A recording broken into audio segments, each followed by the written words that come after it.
Assalamualaikum warahmatullahi wabarakatuh. Perkenalkan, nama saya Ratna Dwiningrum dengan nomor NIM 20.24133 dari kelas Hukum Internasional H.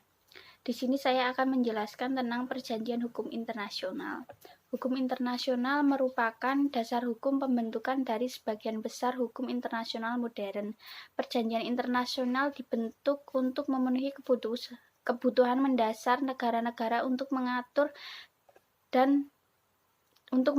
dengan persetujuan bersama masalah yang menjadi perhatian bersama, dan dengan demikian membawa stabilitas dalam hubungan timbal balik di antara mereka.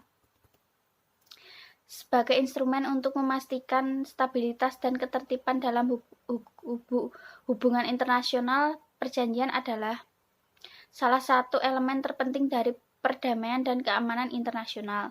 Inilah sebabnya sejak awal sejarah hukum internasional, perjanjian selalu menjadi sumber utama hubungan hukum antar entitas yang sekarang dikenal sebagai negara. Kepentingan mendasar dan perjanjian internasional ini terbukti membentuk suatu keberagaman pemahaman, sementara aturan dan prosedur membuat perjanjian serta isi perjanjian internasional berubah selama berabad-abad. Seiring dengan perkembangan hukum internasional yang semakin pesat dan dengan semakin kompleksnya suatu entitas yang mampu menjadi subjek-subjek hukum internasional, maka mendefinisikan suatu perjanjian internasional bukanlah suatu perkara yang mudah. Apalagi saat ini mengenal beberapa nomenklatur. Dengan perkembangan hukum internasional yang semakin pesat dan dengan semakin kompleksnya suatu entitas yang mampu menjadi subjek-subjek hukum internasional, maka mendefinisikan suatu perjanjian internasional bukanlah suatu perkara yang mudah. Apalagi saat ini mengenal beberapa nomenklatur ataupun penyebutan yang merujuk dan memiliki makna sebagai perjanjian internasional seperti protokol, adjustment, konvensi, charter, modus vivendi, arrangement, agreement, final acts, general acts, declaration, concordat, dan sebagainya.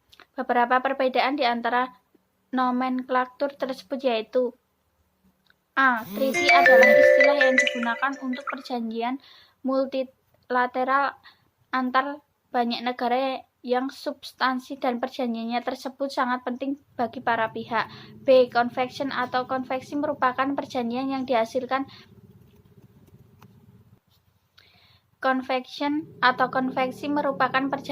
dihasilkan dari pelaksanaan konferensi yang biasanya bersifat sangat penting sehingga mewajibkan negara-negara untuk turut serta dalam perjanjian tersebut. C. Arrangement atau arrangement. Kedua istilah perjanjian internasional ini biasanya mengatur hal-hal yang sangat khusus mengenai hal teknis dan bersifat administratif. Maka biasanya jika perjanjian internasional menggunakan istilah ini, substansi yang diatur mengenai masalah teknis dan ruang lingkupnya tidak begitu luas.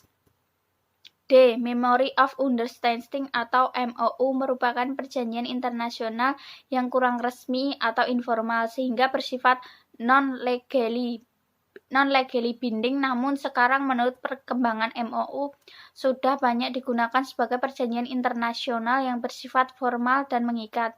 Istilah MOU biasanya digunakan untuk perjanjian internasional yang berupa pengaturan pelaksanaan dari suatu perjanjian internasional yang lebih tinggi tingkatannya. E. Deklarasi atau pernyataan merupakan kesepakatan para pihak yang bersifat umum saja dan mengatur hal yang pokok-pokok saja, sehingga biasanya deklarasi lebih bersifat soft atau law.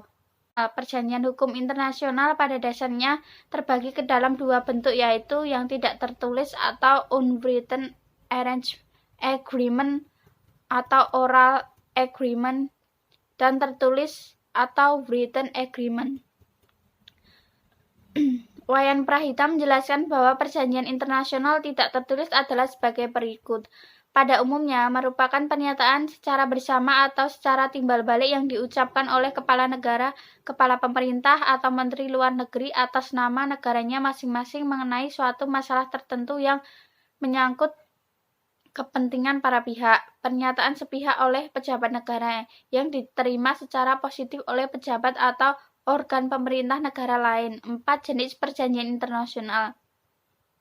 Selain perbedaannya bentuk yang telah dijelaskan di atas, perjanjian internasional dapat dibedakan beberapa jenisnya, yaitu A. Perjanjian internasional dari segi jumlah pesertanya. Terdapat 2 jenis perjanjian internasional berdasarkan klasifikasi ini, yaitu perjanjian internasional bilateral atau 2 negara dan atau pihak, dan multilateral atau lebih dari 2 negara pihak. B. Perjanjian internasional berdasarkan kesempatan yang diberikan untuk negara pihak. C. Perjanjian internasional dari segi kaidah hukum yang dilahirkannya.